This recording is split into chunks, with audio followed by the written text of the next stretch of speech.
आदियों के विचारों को लेकर के हमारे कार्यकर्ता, हमारे नेता गांव-गांव जाएंगे और भारतीय जनता पार्टी को इस बार लोकसभा के चुनाव में सबक सिखाएंगे।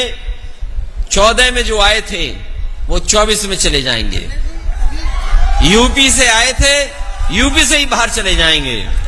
इंडिया के साथ साथ एनडीए को पीडीए हराने का काम करेगा।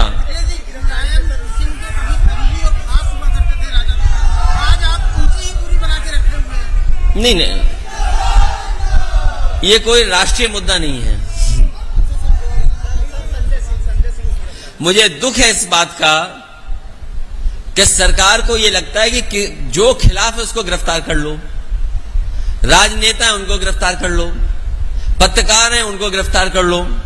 एक ही दिन सोचिए, पत्रकारों की भी गिरफ्तारी हुई और फिर संजय सिंह आप पार्टी के नेता, उनकी भी गिरफ्तारी हो गई ईडी की तरफ से। बीजेपी ये समझ ले, इनके खिलाफ 100 करोड़ लोग हैं। इस बार जब 2024 का चुनाव होगा तो 100 करोड़ लोग इनके खिलाफ हैं। क्या ये 100 करोड़ लोगों को गिरफ्तार कर लेंगे? इस बार यही भारत की जनता पीडीए मिलकर के इंडिया भारतीय जनता पार्टी का सफाया कर देगी और जिन जिन से ये घबराते हैं उन्हीं को गिरफ्तार करने जाते हैं। ये जो ईडी, सीबीआई, इनकम टैक्स, ये भारतीय जनता पार्टी के प्रकोष्ठ हैं, ये उनके संगठन के प्रकोष्ठ हैं, उनके संगठन के हिस्से हैं। इसलिए आपको इसमें ज्यादा बुरा मानने की जरूरत नहीं है। अभी संजय सिंह गिरफ्तार हुए, अभी आप कुछ सच दिखा दोगे तो आप गिरफ्तार हो जाओगे। अगर गिरफ्तार होने का मन है तो सच दिखा दो।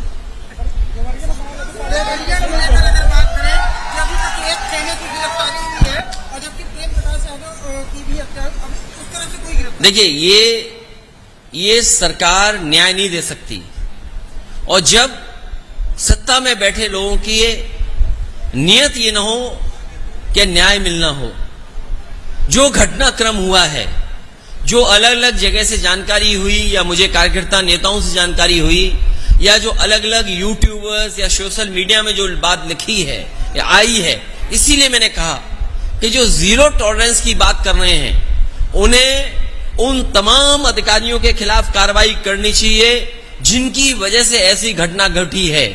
जिला पंचायत सदस्य, पहले उनको मारा गया और अगर हम डीएम का पहला स्टेटमेंट मान लें, डीएम ने जो स्टेटमेंट दिया वहां का, घटना होने के बाद जो पहला स्टेटमेंट दिया, उन्होंने कहा कि रिटेलिएट हुआ है, कि एक घटना जब हुई और उसको देख करके परिवार के लोग आए और उसके बाद ये दूसरी घटना हुई।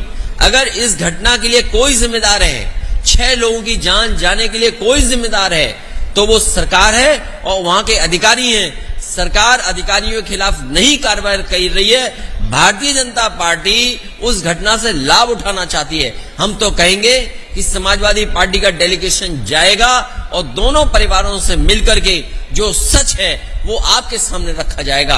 अगर दोषी एक पक्ष है तो दोषी दूसरा पक्ष भी है। जो घटना हुई है सुनने में आ रहा है और सच्चाई आप भी जानते होंगे और जो घटना है वो भी जानते हैं कि जब जिला पंचायत सदस्य दूसरे पक्ष के घर पे गया तो पता नहीं किसने धार धार से उसकी गर्दन पे हमला कर दिया। दराती और जो गांव में सामान रहता उससे हमला कर दिया, जिसके कारण वहीं पर बेहोश हो गए। उसके बाद और दराती मारी गई, जिसकी वजह से सुनने में आ रहा कि इतनी गर्दन पे मारी गई कि लोगों में ये रूमर फैल गया कि उनकी गर्दन काट करके उनकी हत्या कर दी। जब ये जानकारी उस दूसरे परिवार पक्ष को मिली तब उसमें आकर के घटना दूसरी हुई है। अगर कोई दोषी है इस घटना के लिए तो सरकार है, बीजेपी है। और बीजेपी अगर चाहती है न्याय दिलाना दोनों परिवारों को, तो ऐसे अधिकारी जो वहां पर थे डे 1 से और आज तक जिन्होंने इस घटना को बढ़ने दिया, उनके खिलाफ कार्रवाई होनी चाहिए। इस सरकार को पक्षपात नहीं करना चाहिए।